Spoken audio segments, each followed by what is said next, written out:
జీవమే లేని నాలోని జీవమును నింపుటకు నీ జీవితాన్నే తారబోసితివే.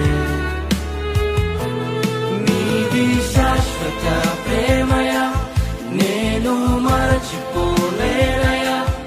ఎన్ని యుగాలైనా మారదు. ఎండిన ప్రతి మోడును మరలా చిగురించును.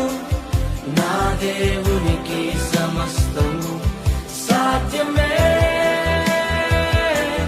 నీది శాశ్వత